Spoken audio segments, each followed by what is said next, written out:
दुनिया की इस दौड़ती भागती जिंदगी में हम सब थक चुके हैं। सुबह उठते ही फोन की स्क्रीन, फिर ऑफिस की मीटिंग्स, रिश्तों की उलझनें, समाज की उम्मीदें और खुद से लगाई गई एक अंतहीन रेस।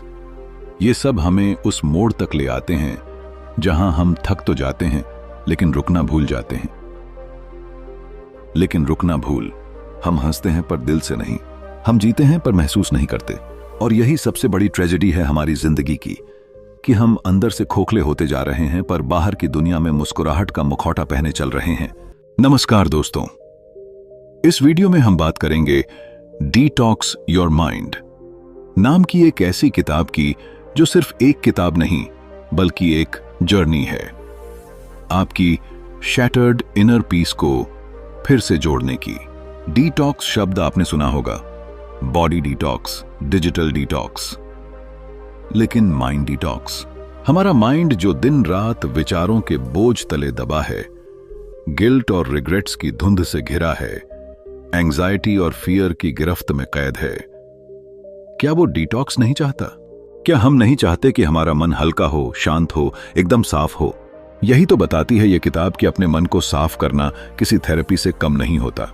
ये किताब हमें हमारे अंदर के उस क्लटर को पहचानने का मौका देती है जो हमें सही तरीके से सोचने से, महसूस करने से और अल्टीमेटली खुश रहने से रोकता है। जरा सोचिए, अगर आपके मन से गिल्ट, रिग्रेट, कंपैरिजन और नेगेटिविटी का बोझ हट जाए तो कैसा लगेगा? जैसे कोई पुरानी सांसें छोड़ दी हों, जैसे कोई भारी पत्थर दिल से उतर गया हो। यही एहसास, यही फ्रीडम ये किताब हमें देती है। और इस वीडियो के जरिए मैं आपको उसी जर्नी पर लेकर चलूंगा जहां हर चैप्टर एक नई रोशनी लेकर आएगा, हर विचार आपके अंदर के अंधेरे को थोड़ा और कम करेगा। यह वीडियो केवल किताब का सार नहीं बल्कि एक रिफ्लेक्शन है उस माइंड का जो सच में एक रीसेट चाहता है। मैं चाहता हूं कि जब आप इस वीडियो को देखें तो आपको सिर्फ नॉलेज न मिले, आपको एक फीलिंग मिले, एक कनेक्शन अपने भीतर से, अपने पीस से। क्योंकि नॉलेज तो हर जगह मिलती है लेकिन अंडरस्टैंडिंग वो तभी आती है जब शब्द दिल से निकलें और दिल तक पहुंचें।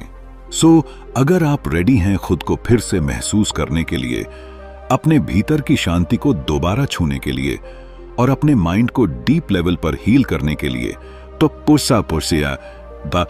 तो ये वीडियो आपके लिए है। तो चलिए शुरू करते हैं। चैप्टर 1, मानसिक जहर को समझना। कभी कभी हम खुद से पूछते हैं, आखिर मेरे अंदर इतना भारीपन क्यों है? मैं खुश क्यों नहीं रह पाता? हर बात पर इतनी उलझन क्यों होती है? वह जवाब शायद हमारे आसपास नहीं, हमारे मन के भीतर छिपा होता है। वहां एक कोना है जो धीरे धीरे जहर से भर गया है, मेंटल टॉक्सिन से, जिनका हमें एहसास तक नहीं होता, पर वो हमें अंदर ही अंदर तोड़ते रहते हैं। डिटॉक्स योर माइंड किताब का पहला भाग इसी गहराई को छूता है, जहां हमें सिखाया नहीं जाता बल्कि एहसास कराया जाता है कि हम कितनी अनजानी भावनाओं, टूटे अनुभवों और थके हुए विचारों से घिरे हुए हैं। ये वो जहर हैं जो हम हर दिन बिना सोचे समझे निगलते जा रहे हैं। समाज की एक्सपेक्टेशंस, फैमिली की कंपैरिजंस, सोशल मीडिया की फेक दुनिया और खुद से लगाई गई अजीब सी दौड़। हम खुद को दूसरों की नजरों से देखने लगते हैं और वहीं से शुरू होता है हमारे अंदर का पहला जहर, सेल्फ डाउट। कल्पना कीजिए एक ऐसे बच्चे की जो क्लास में हमेशा दूसरों से तुलना किया जाता है। उसे बताया जाता है कि तुम्हें भी उसके जैसा बनना चाहिए। धीरे धीरे वह बच्चा अपनी ओरिजिनलिटी खो देता है और सिर्फ अप्रूवल के लिए जीने लगता है। वो बड़ा हो जाता है लेकिन उसका मन अब भी वैलिडेशन के इंजेक्शन पर जिंदा रहता है। यही जहर है, जब हम खुद को वैसे नहीं देखते जैसे हम हैं, बल्कि वैसे देखने लगते हैं जैसे लोग हमें देखना चाहते हैं। मेंटल टॉक्सिन्स कोई बाहर से आने वाली चीज नहीं है, ये हमारे ही अंदर पलने वाले अनप्रोसेस्ड इमोशंस, अनरिजॉल्व ट्रॉमास और अनचेक्ड बिलीफ्स हैं। जब कोई बार बार हमें कहता है कि तुम किसी लायक नहीं हो, तो वो बात शायद बाहर से चली जाती है लेकिन हमारे सबकॉन्शियस माइंड में वो कहीं छप जाती है। हम भले ही भूल जाएं, पर हमारा मन नहीं भूलता। और यही दबे हुए शब्द, डर और अस्वीकृतियां हमारे भीतर जहर बनकर जमा हो जाती हैं। फिर एक दिन जब सब कुछ ठीक होते हुए भी हमें उदासी घेर लेती है, हम समझ नहीं पाते कि क्यों। क्योंकि हमने उस जहर को कभी पहचाना ही नहीं, कभी निकाला ही नहीं। और जब तक हम उसे बाहर नहीं निकालते तब तक कोई थेरेपी, कोई मोटिवेशन, कोई सक्सेस भी हमें परमानेंट पीस नहीं दे सकती। सोचिए, अगर मन एक झील हो तो वो तब तक साफ नहीं हो सकती जब तक उसकी गहराई में जमा कीचड़ हिलाया ना जाए। लेकिन उसे हिलाना दर्द देता है, डराता है, इसलिए हम उसे नजरअंदाज करते रहते हैं। हम ऊपर से तो मुस्कुराते हैं, लेकिन अंदर से जले हुए से होते हैं। मेंटल डिटॉक्स का पहला स्टेप यही है, उस जहर को पहचानना। यह जानना कि कौन कौन सी बातें, यादें, आदतें और सोचें हमारे भीतर बसी हुई हैं, जो अब हमें सर्व नहीं कर रही, बल्कि हमें नुकसान पहुंचा रही हैं। ये अवेयरनेस हीलिंग की शुरुआत है, और हीलिंग तभी होती है जब हम खुद से ईमानदारी से पूछते हैं, मैं क्या सोच रहा हूं, मैं क्या महसूस कर रहा हूं, और क्या मैं वाकई वो इंसान हूं जो मैं बनना चाहता हूं? अगर इन सवालों के जवाब देते हुए आंसू भी आ जाएं तो घबराइए मत, क्योंकि वही आंसू उसी पेन को बाहर लाते हैं जो सालों से आपके भीतर जहर बनकर बैठा है। यह शुरुआत है एक सच क्लेंजिंग जर्नी की, जहां पेन को दबाया नहीं जाता, बल्कि महसूस किया जाता है, समझा जाता है, और धीरे धीरे प्यार से अलविदा कहा जाता है। तो चलिए इस सफर में आगे बढ़ते हैं, क्योंकि जिंदगी तभी हल्की लगती है जब मन से बोझ हटाया जाता है, और उस बोझ को हटाने के लिए जरूरी है कि हम पहले उसे पहचानें।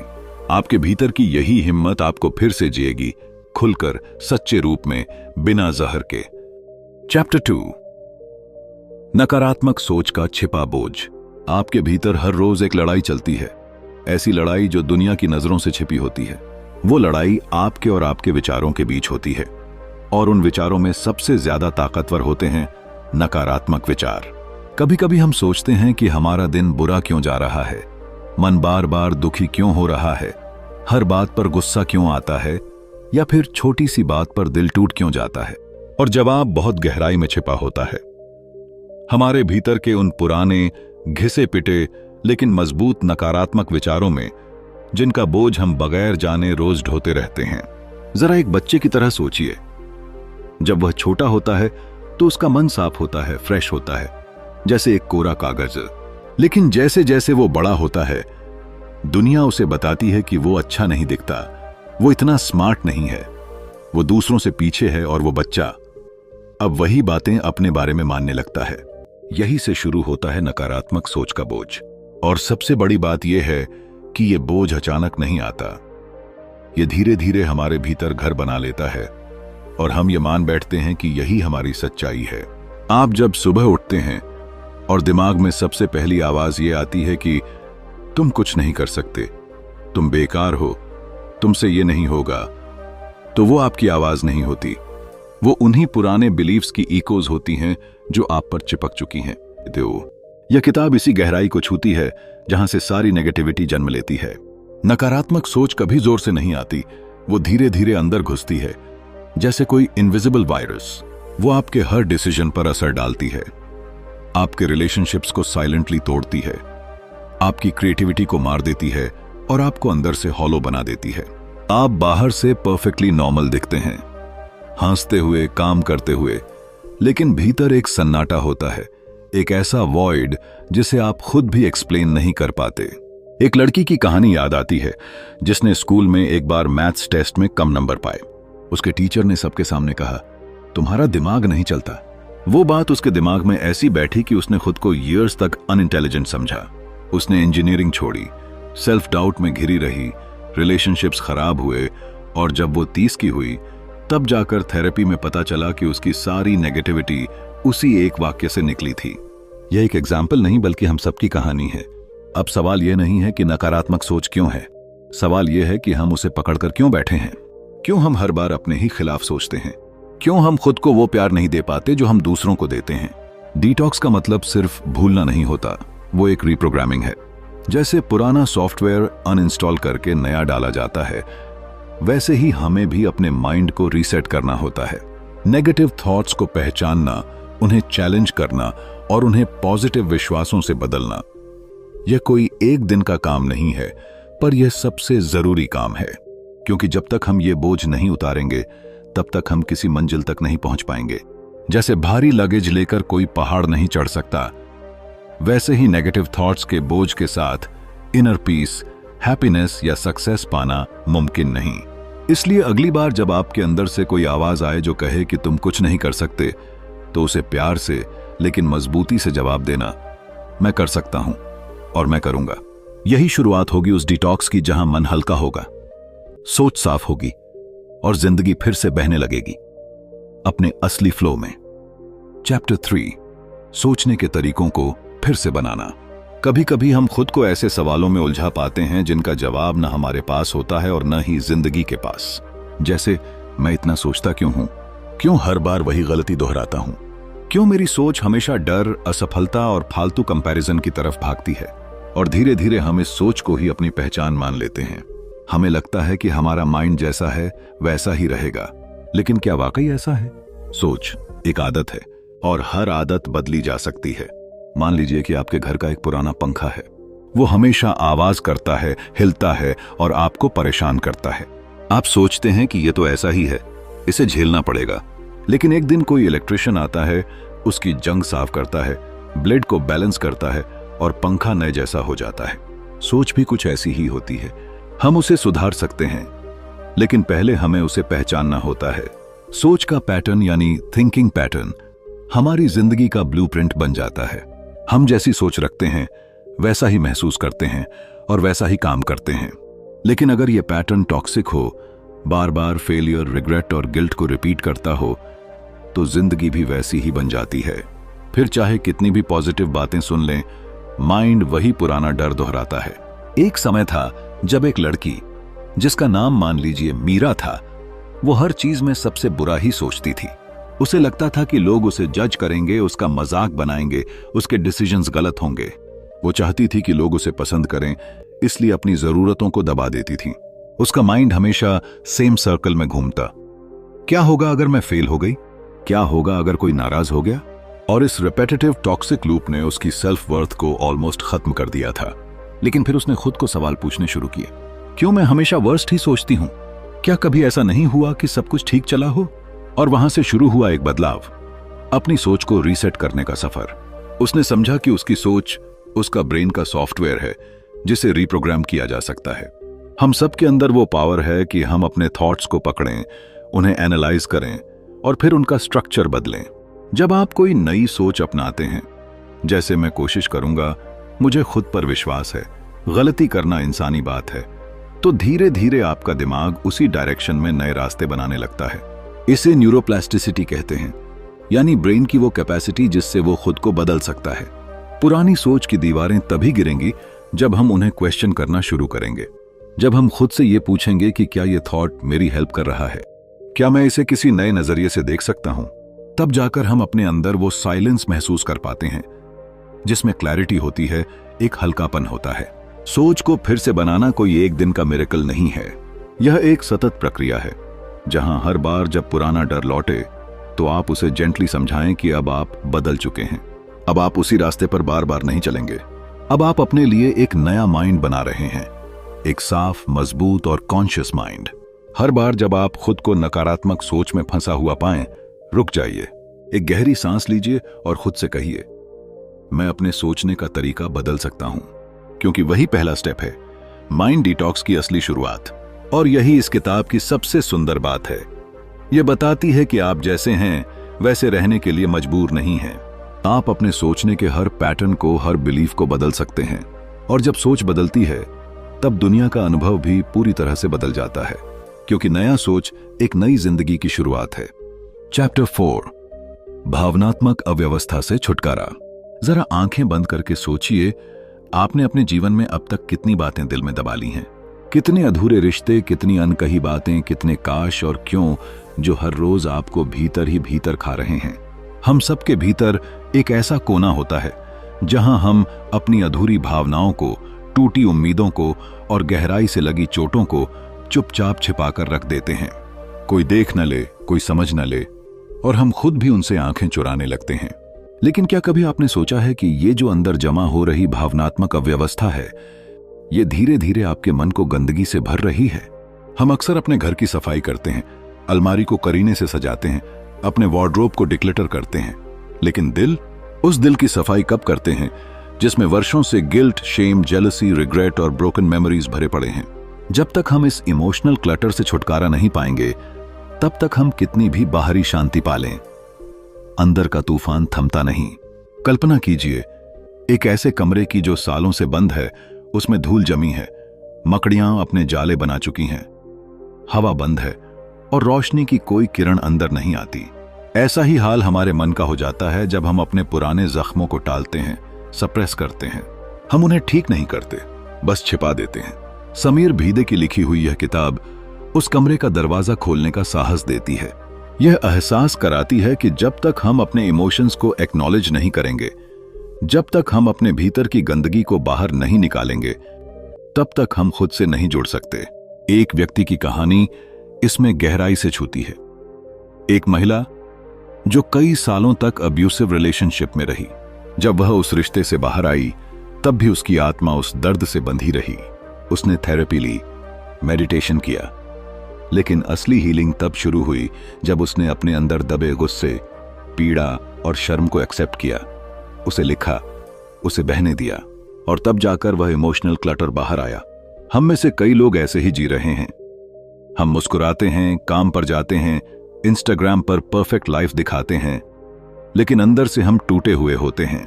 यह अध्याय हमें सिखाता है कि हमें अपने आंसुओं से डरना नहीं है।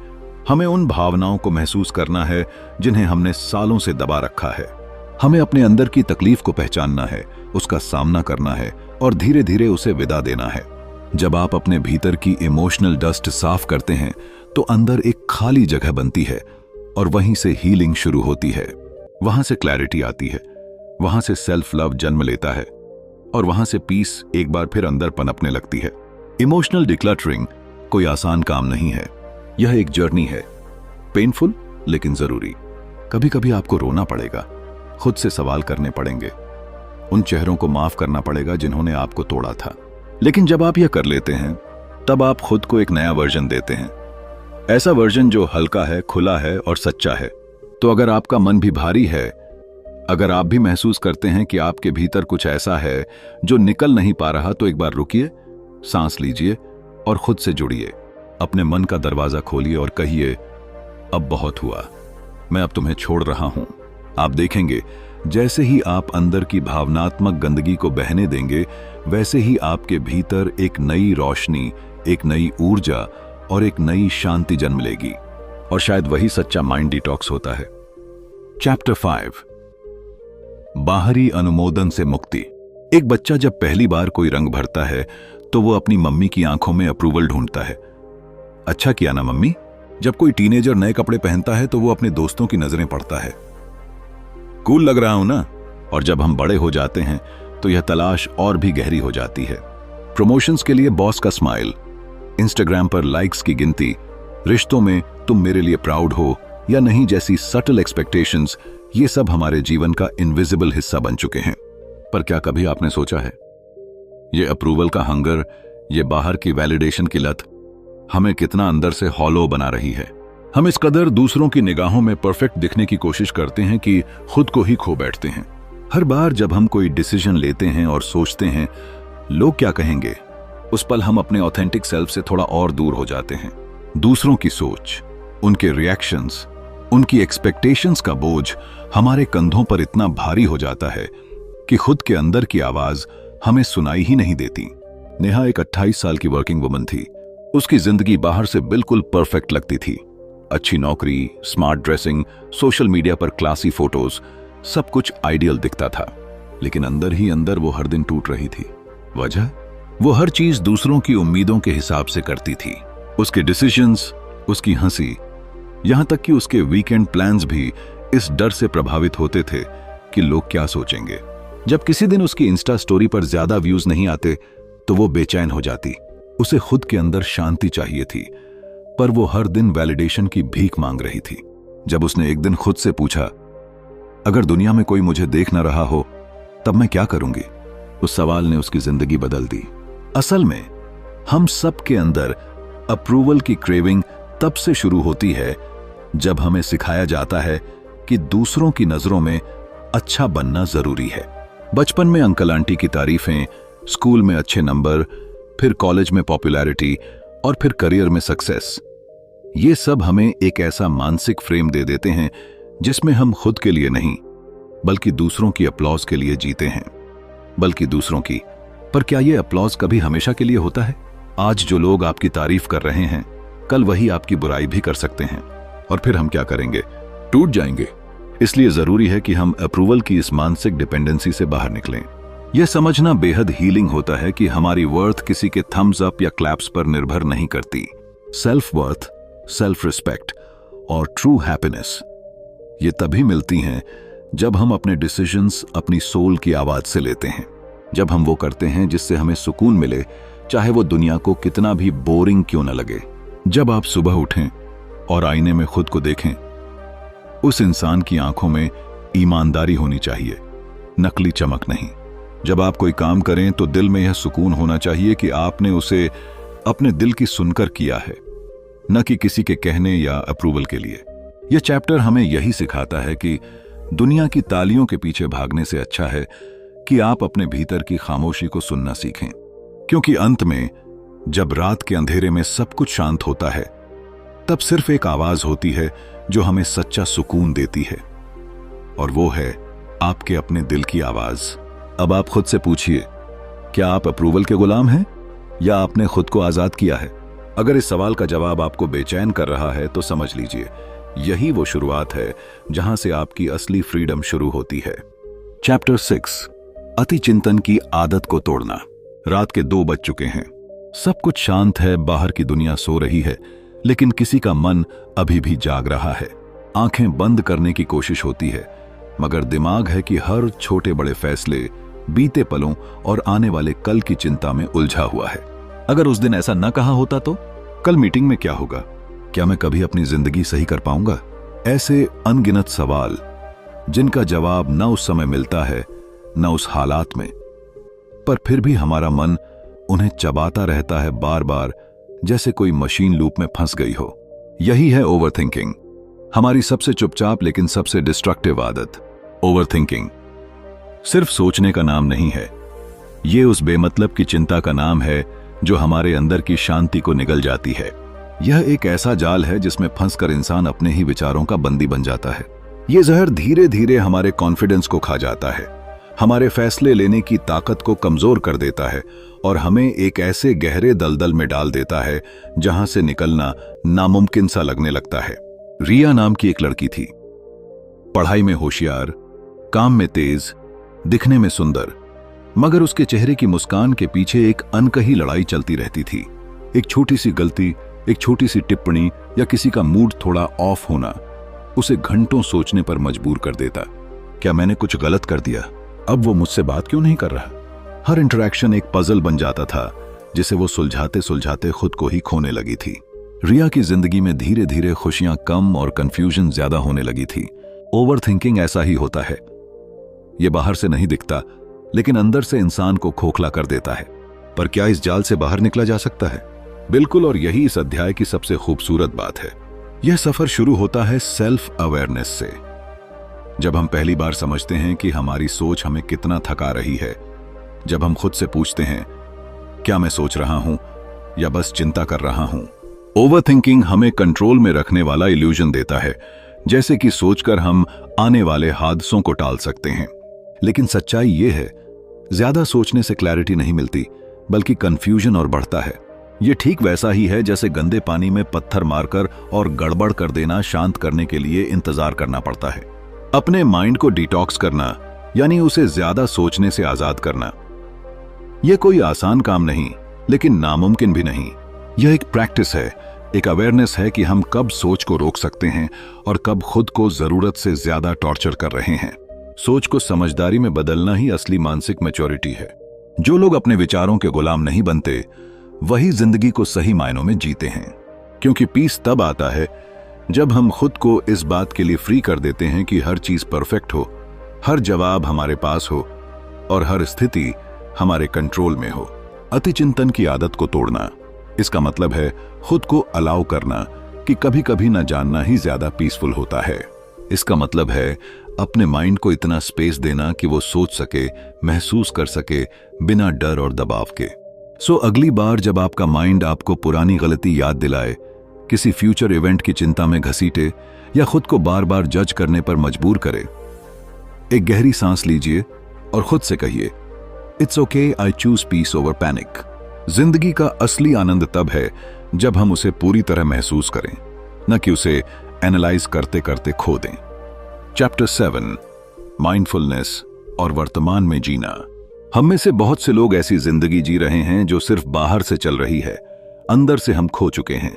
हम सुबह उठते हैं, दिन भर काम करते हैं, रिश्तों को निभाते हैं, सोशल मीडिया पर मुस्कुराते चेहरों को देखते हैं और रात को एक थकी हुई सांस लेकर सो जाते हैं।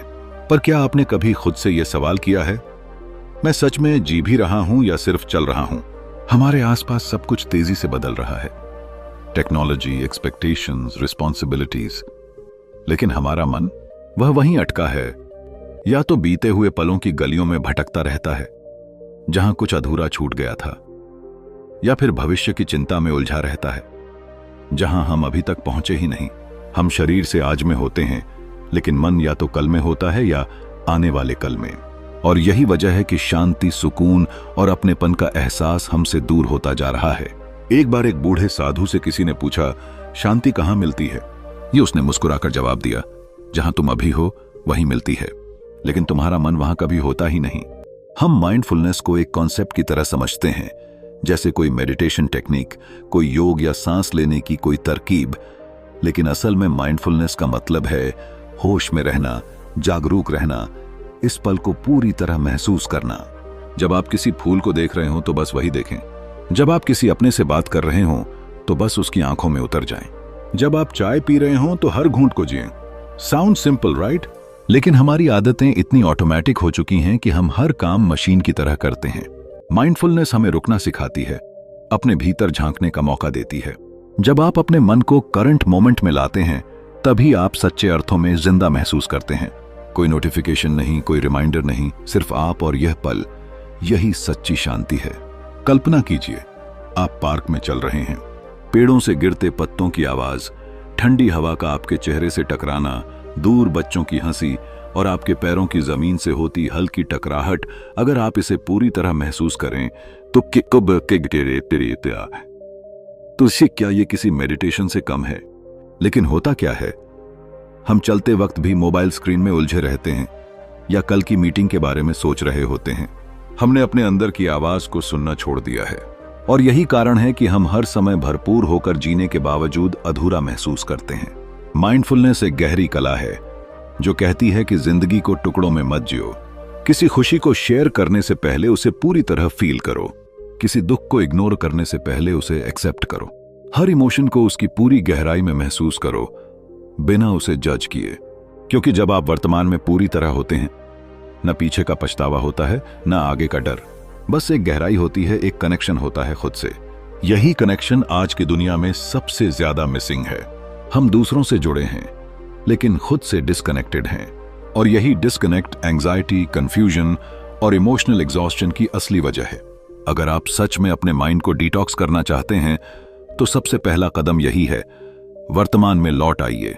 हर सांस जो आप ले रहे हैं, हर धड़कन जो आपके सीने में चल रही है, वो जिंदा होने का सबूत है। उसका सम्मान कीजिए। जिंदगी का हर पल एक गिफ्ट है, और माइंडफुलनेस वो तरीका है जिससे हम इस गिफ्ट को अनरैप करना सीखते हैं, धीरे, महसूस करते हुए, पूरे ग्रैटिट्यूड के साथ। तो अगली बार जब आप खाना खाएं, कोई गाना सुने या किसी से बात करें, तो थोड़ा रुकिए, खुद को वहीं लाएं, पूरी अवेयरनेस के साथ, पूरी आत्मा से। क्योंकि जब हम पूरे होश में जीते हैं, तभी जिंदगी भी हमें पूरी तरह जीती है। चैप्टर 8, खुद के प्रति दया और समझ। जरा एक पल के लिए सोचिए, आपने किसी अपने को दुखी देखा हो, टूटते हुए महसूस किया हो, आंखों में आंसू और दिल में दर्द हो। उस वक्त आपने उसे कैसे संभाला था? शायद गले लगाकर, शायद एक प्यारे से शब्द से, या फिर बस उसके पास बैठकर उसकी तकलीफ बांटी थी। लेकिन जब वही तकलीफ खुद के साथ होती है, तो क्या आप उतने ही कोमल, उतने ही दयालु होते हैं अपने लिए? नहीं ना? और यही सबसे बड़ी सच्चाई है। हम दूसरों को तो माफ करना जानते हैं, लेकिन खुद को नहीं। दूसरों की गलतियों पर चुप रह जाते हैं, लेकिन खुद से लड़ते रहते हैं। जब जिंदगी में सब कुछ परफेक्ट नहीं होता, जब हमसे कोई गलती हो जाती है, जब हम किसी उम्मीद पर खरे नहीं उतरते, तो हम खुद को जज करने लगते हैं। मैं क्यों ऐसा हूं? कि मुझसे ये कैसे हो गया? कि मैं इतना कमजोर क्यों हूं? ये सवाल हमारे भीतर एक सेल्फ क्रिटिक को जन्म देते हैं, जो हर वक्त हमारा पीछा करता है। धीरे धीरे हम अपनी ही नजरों में छोटे होने लगते हैं, और वहां से शुरू होती है मानसिक थकावट, गिल्ट, शेम और इनर लोनलीनेस की जर्नी। लेकिन सोचिए, अगर हम अपने सबसे अच्छे दोस्त की तरह खुद के साथ पेश आएं तो क्या हो? अगर हम खुद से उसी सॉफ्टनेस, उसी अंडरस्टैंडिंग से बात करें जैसी हम अपनों से करते हैं, तो क्या कुछ बदल नहीं जाएगा? यह एहसास ही खुद के प्रति दया और समझ का बीज है। सेल्फ कंपैशन कोई लग्जरी नहीं, ये आज के समय में सबसे बड़ी नीड बन चुकी है। जब आप खुद को पूरी तरह स्वीकार करते हैं, अपनी अच्छाइयों, कमजोरियों, गलतियों और भावनाओं के साथ, तभी असली हीलिंग शुरू होती है। कभी कभी हम अपने बीते हुए डिसीजंस पर पछताते हैं, उन्हें बार बार सोचते हैं और अपने आज को भी दुख में रंग देते हैं। लेकिन क्या आपने कभी गौर किया कि आपकी वो गलती शायद उस समय आपकी समझ के हिसाब से सबसे सही थी? आप एक इंसान हैं, कोई मशीन नहीं। और इंसान होने का मतलब ही यही है कि हम सीखते हैं, गिरते हैं और फिर उठते हैं। तो खुद से नफरत क्यों? खुद को सजा क्यों? इस दुनिया में अगर कोई एक इंसान है जो हर वक्त आपके साथ है, जो आपकी हर खुशी, हर गम, हर डर और हर ख्वाब को महसूस करता है, वो आप खुद हैं। फिर उसी इंसान के लिए दिल में इतनी सख्ती क्यों? क्या ये जरूरी नहीं कि हम अपने मन के उस हिस्से को भी अपनाएं जो टूट चुका है, जो डरता है, जो खुद को अकेला महसूस करता है? सेल्फ कंपैशन कोई बड़ा काम नहीं है, यह तो छोटे छोटे जेस्चर्स में छिपा होता है। जैसे रात को खुद से कहना, इट्स ओके, मैं कोशिश कर रहा हूं। जैसे किसी फेलियर पर खुद को यह याद दिलाना कि दिस डजंट डिफाइन मी। जैसे बिना शर्म के अपने आंसू बहा लेना और उन्हें रोकने की जरूरत न समझना। खुद से प्रेम करना ईगो नहीं होता, यह तो सेल्फ रिस्पेक्ट का सबसे शुद्ध रूप है। और जब आप अपने साथ दयालु होते हैं तो आपको दूसरों से अप्रूवल लेने की जरूरत महसूस नहीं होती। आप खुद ही अपनी सुरक्षा बन जाते हैं, अपनी ताकत और अपनी दुनिया। धीरे धीरे आपका मन हल्का होता जाता है, पुरानी भावनाएं पिघलने लगती हैं और अंदर से एक आवाज आने लगती है, मैं ठीक हूं, मैं पूरा हूं, मुझे किसी और की वैलिडेशन की जरूरत नहीं। एक कहानी याद आती है, एक लड़की जो हर दिन खुद को आईने में देखती थी और बस अपनी कमियां गिनती थी। चेहरे का ये निशान, बालों की ये उलझन, बीते रिश्ते की यादें, करियर की लड़ाई, सब कुछ उसे तोड़ते जा रहे थे। लेकिन एक दिन उसने वो आईना फेंक दिया और एक कागज उठाकर अपनी सारी खूबियां लिखीं। मैं सेंसिटिव हूं, मैं लॉयल हूं, मैं कोशिश करती हूं। वो दिन उसकी नई शुरुआत था। उसने खुद को गले लगाया और वहां से हीलिंग शुरू हुई। शायद यही हमें भी करना है, खुद से दूर नहीं बल्कि खुद के और करीब जाना है। दुनिया से पहले खुद को समझना है, खुद को अपनाना है। क्योंकि जब मन डिटॉक्स होता है तब सबसे पहले सेल्फ कंपैशन की जरूरत होती है। अब जब आप इस वीडियो को बंद करें तो एक बार आईने में खुद की आंखों में देखिए और खुद से कहिए, you are doing your best, I am proud of you. Chapter 9, भावनात्मक लचीलापन बनाना। हम इंसान मशीन नहीं हैं, हम टूटते हैं, हम बिखरते हैं और कभी कभी तो ऐसा लगता है कि अब इससे ज्यादा नहीं सह पाएंगे। किसी अपने का साथ छूट जाना, करियर में असफलता, रिश्तों में भरोसे का टूटना, या फिर वो अंदर ही अंदर घुटती हुई खामोशी, ये सब कुछ मिलकर हमें भावनात्मक रूप से इतना थका देते हैं कि हम अपनी मुस्कान तक खो बैठते हैं। पर क्या आप जानते हैं, दुनिया के सबसे शांत दिखने वाले चेहरे भी कभी गहराई में डूबे होते हैं। फर्क बस इतना होता है कि उन्होंने रेजिलियंस यानी भावनात्मक लचीलापन विकसित कर लिया होता है। इमोशनल रेजिलियंस का मतलब यह नहीं कि दर्द नहीं होता या आप रोते नहीं, इसका असली मतलब है दर्द के बावजूद खड़े रहना, टूटकर भी अपने टुकड़ों को दोबारा जोड़ लेना और बिखरे हुए सपनों को फिर से संजोना। यह वही शक्ति है जो हमें गिरने के बाद फिर से उठना सिखाती है। सोचिए, एक पेड़ जो आंधी में झुक तो जाता है लेकिन टूटता नहीं, क्योंकि उसकी जड़ें मजबूत होती हैं।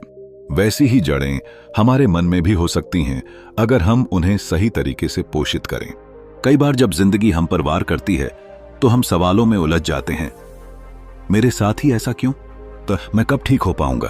सर, क्या कभी सब कुछ पहले जैसा होगा?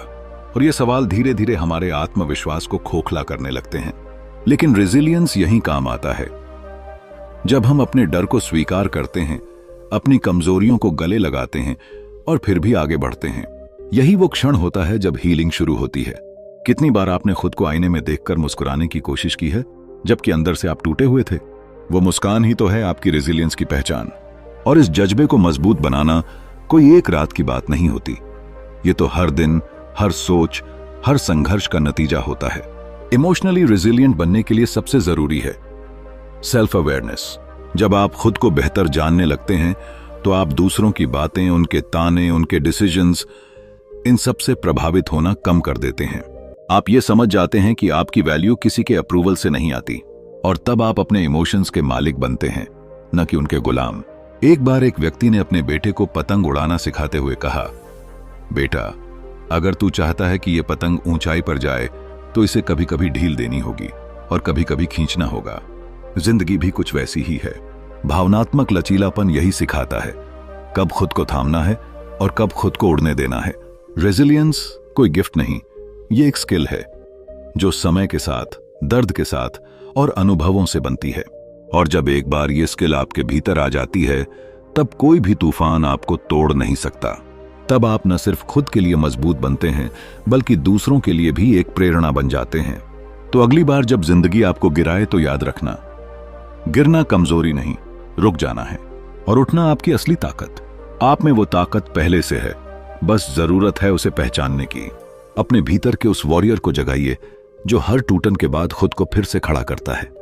चैप्टर 10, रोजाना के मन की सफाई के अभ्यास।